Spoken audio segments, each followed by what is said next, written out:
اچھا یہ انہوں نے فرما دیا کہ فمنات تعقل الاجمالی البسيط هو ذاته تعالى وتعقل التفصيل هو وجودها له. تو دیکھو میاں یہ وتعقل التفصیلی کا عطف ہے وہ پہلے والے تعقل کی. منات کے تاب نہیں آیا تو منات و تعقل الاجمالی، وہ جو تعقل اجمالی ہے اس کے اوپر عطف ہے کس کا؟ وہ تعقل التفصیلی کا. دیکھا؟ اچھا تو منات ساتھ لگ جائے گا یہاں بھی نا، تو مطلب یہ ہوگا کہ فمنات و تعقل الاجمالی البسيط ومنات و تعقل التفصیلی، یہی تو منات موقوف علیہ کو ہے جس پر دار و مدار و شے کے لیے موقوف علیہ بنے. سمجھ آ گئی ہے؟ تو اس کا مطلب یہ ہوا کہ تعقل اجمالی کا منات اور تعقل تفصیلی کا منات. ایک منات کس کا؟ تعقل کا.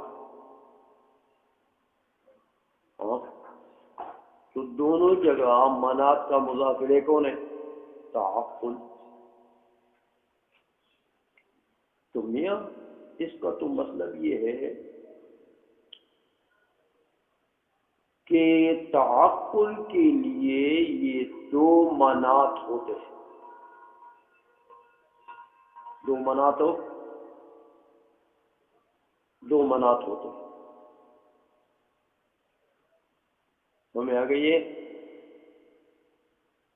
تعقل اجمالی کے لیے بھی منات ہے اور تعقل تفصیلی کے لیے بھی منات ہے.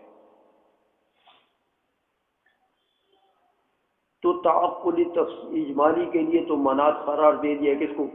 ذاتہ تعالی. دیکھا؟ اور تعقل تفصیلی کے لیے منات قرار دے دیا کس کو؟ وجود و حالت، وہ ممکنات کا وجود یا صور کا وجود باری تعالیٰ کے سامنے جو ہے حاضر عند المدرک. سمجھ آئیے؟ تو میاں منات جو ہے تعقل اجمالی کا وہ ہے ذات ہے. تعقل تفصیلی کا ذوات ممکنات، حاضر عند المدرک تو وہی ذوات ممکنات ہیں. یہ دونوں منات ہو گئے تعقل کے لیے. ہمیں آ گئی ہے؟ تو دونوں کا منات تم نے بنا دیا تو منات کا ترجمہ و معنی تو دونوں جگہ ایک ہوگا.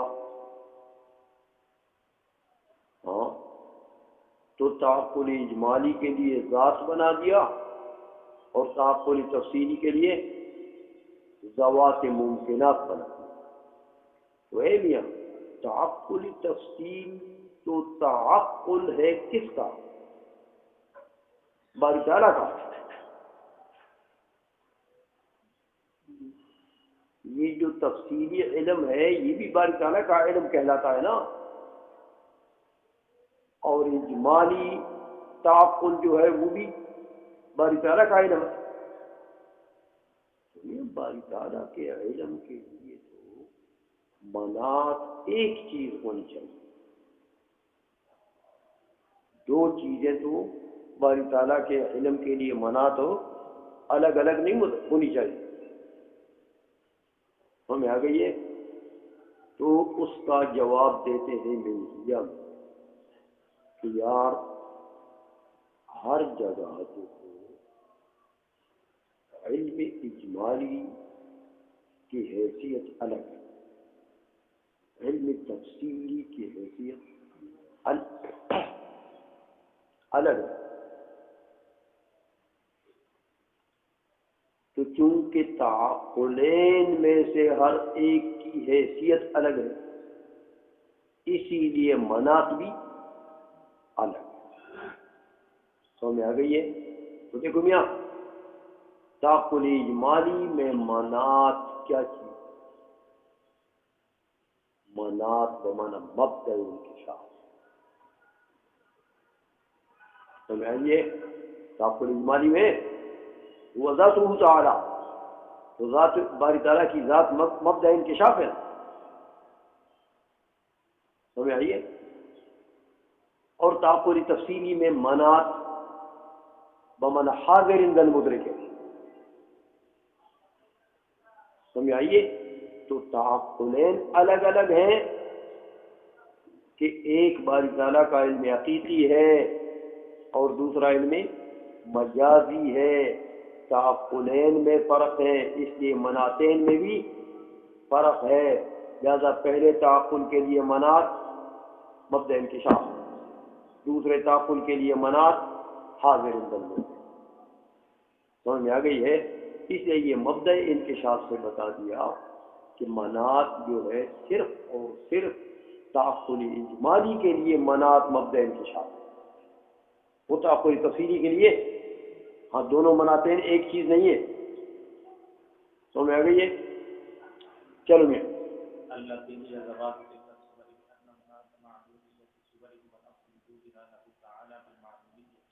وكذلك ما له صور أو بحاضر عنده تعالى بلا توسط الصور ووجود الشيء للشيء بالمعلومية أقوى من وجود الشيء بالنعتية۔ اچھا، اب یہ بتایا کہ التی دیکھا منات تعقلها التفصیلی هو وجود حالت فهي متعلقة به سبحانہ۔ تو یہ جو صور ہے فہیا اشیاء کی صور، ان کا تعلق ہے باری تعالیٰ کے ساتھ۔ کیسا تعلق ہے؟ تعلق الاشیاء التي هي ذوات تلك الصور، بعینہ وہی تعلق ہے جو ذی صورتوں کا تعلق ہے باری تعالیٰ کے ساتھ۔ ان صورتوں کا باری تعالیٰ کے ساتھ کیا تعلق ہے؟ بعینہ وہی تعلق ہے جو ذی صور کا عین اشیاء کا تعلق ہے۔ دیکھا؟ من غیر فرق، کوئی فرق اس میں ہے میاں۔ دیکھو یہ صورتیں بھی کیا ہیں؟ اگر علم بالصور و اشیاء کا، تو یہ اشیاء کی جو صورتیں ہیں یہ بھی کیا ہیں؟ حاضر عند المدرک۔ باری تعالیٰ کو علم اس طرح کہتا ہوا نا کہ یہ صورت ہے باری تعالیٰ کے سامنے حاضر ہے نا۔ اچھا، تو یہ ممکنات کیا ہے؟ ممکنات حاضر عند المدرک نہیں ہے۔ یہ جو ذی صورتیں ہیں، ذی صور جو ہے یہ حاضر عند المدرک نہیں ہے۔ تو کوئی فرق ہے؟ تو صورتوں کی بھی کیا ضرورت ہے درمیان میں لانے کی؟ ہاں، عین اشیاء کا حضور عند المدرک ہے کہ نہیں ہے؟ تو پھر صورتوں کی ضرورت پڑ گئی۔ اس لیے فرمایا کہ تعلق الاشیاء التي هي ذوات تلك الصور من غیر فرق فتلك الاشیاء حاضرة عنده تعالی بذاتها لا بتبعیت الصور۔ لہذا بعینہ یہی اشیاء باری تعالیٰ کے سامنے حاضر، یہی ممکنات بغیر صور کے واسطے کے۔ سمجھ میں آ گئی ہے؟ اب وہ حاضر ہیں، تمام ممکنات باری تعالیٰ کے سامنے حاضر ہیں، تو بس حاضر عند المدرک پایا گیا نا ان میں بھی۔ تو یہ علم کی قسم ہے، یہ علم کی تعریف ہے نا۔ اور یہ حاضر کیوں ہے؟ لأنہ معلولۃ لہ تعالی، کہ یہ تمام ذی صور کیا ہے؟ باری تعالیٰ کے معلوم کہ باری تعالیٰ کی ذات ان کے لیے علت ہے، فیکون وجودها وجودا معلوما للعلت، ہاں تو ممکنات کا حضور باری تعالیٰ کے سامنے کیسے ہوا؟ جیسے ایک معلوم علت کے سامنے حاضر، اور یہ جو علاقہ ہے وہ ہوا یکفی للمعقولیت، معقولیت کے لیے یہی علاقہ کافی ہے میاں، لہذا صور کی کیا ضرورت ہے، یہ بتایا نا آپ کو۔ تو فرماتے ہیں میاں اصل بات یہ ہے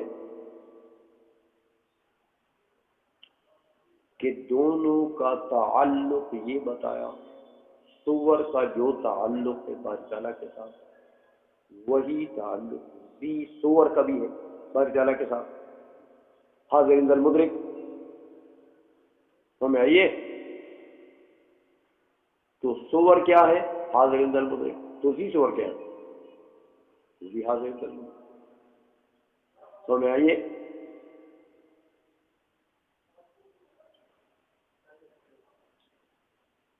اس لیے فرمایا کہ دیکھو میاں لأن مناط معلومیت الصور، اگر صورتوں کو یہاں رکھتے ہو تو صورت باری تعالیٰ کو معلوم، کیوں معلوم ہے؟ معلومیت کا دار و مدار کس پر ہے؟ وہ نفس وجود لہ تعالی، کہ یہ صور باری تعالیٰ کے سامنے حاضر ہے، یہی تعلق ہے نا، سمجھ آئیے؟ لیکن کیسے؟ بالمعلومیت، یہ صور کیا باری تعالیٰ کے مخلوق نہیں ہے،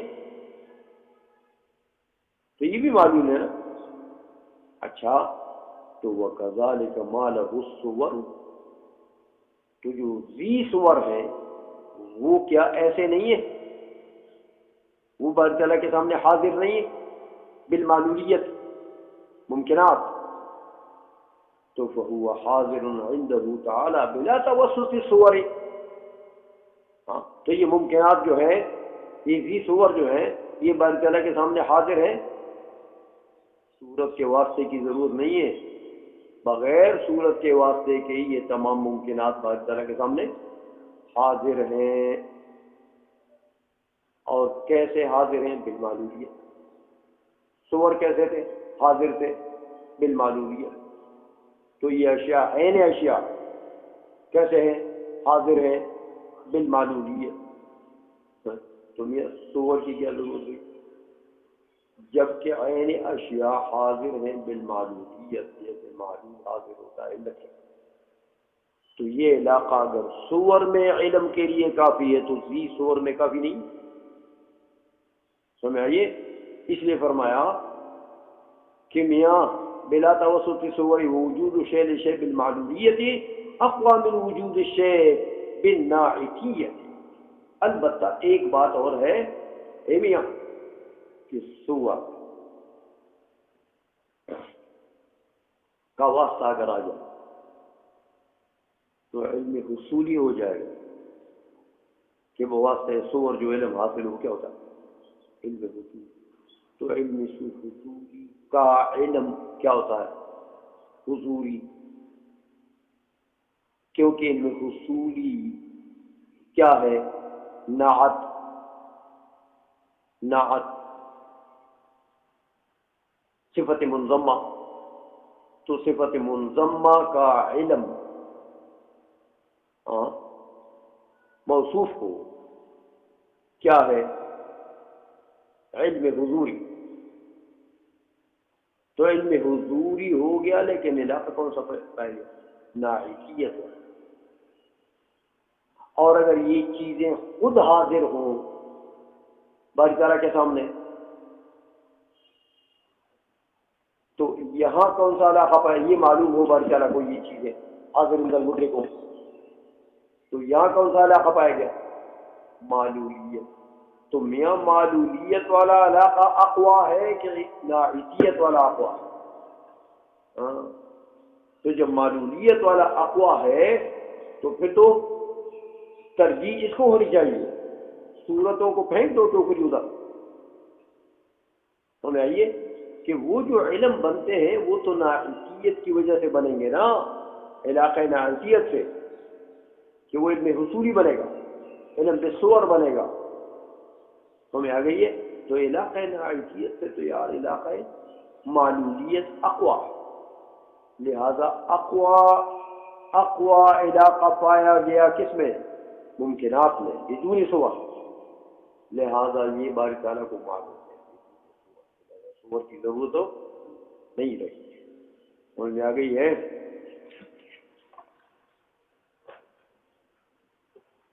پڑھو میاں یہ چھوٹا سا،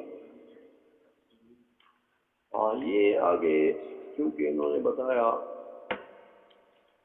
کہ فیکون وجودها وجود المعلول للعلت، یہ جو ممکنات ہیں یہ باری تعالیٰ کے سامنے حاضر ہوں گے تو یہ علاقہ علیت والا ہو گیا، وجودها وجود المعلول للعلت۔ تو میں آئی جب ممکنات سارے حاضر ہیں باری تعالیٰ کے سامنے تو یہ ممکنات کیا ہے؟ یہ معلوم کا وجود ہے علت کے سامنے، وَهُوَ يَكْفِي لِلْمَعْقُولِيَّةِ، اور یہ علاقہ جو ہے علیت والا یہ معقولیت کے لیے، معلومیت کے لیے کافی ہے۔ تو کہتے ہیں کون سی معلومیت؟ ایک ہے معلومیت بالعلم الاجمالی اور ایک ہے معلومیت بالعلم التفصیلی۔ تو منہیہ میں دیکھا کہ معقولیت سے مراد یہاں کون سی معقولیت ہے؟ ہاں علم تفصیلی کی معلومیت مراد ہے، کیونکہ بات اسی کی ہے، تو میں آ گئی ہے، لہذا علم تفصیلی کی معقولیت مراد ہے یہاں پر۔ سمجھ آ گئی ہے؟ چلو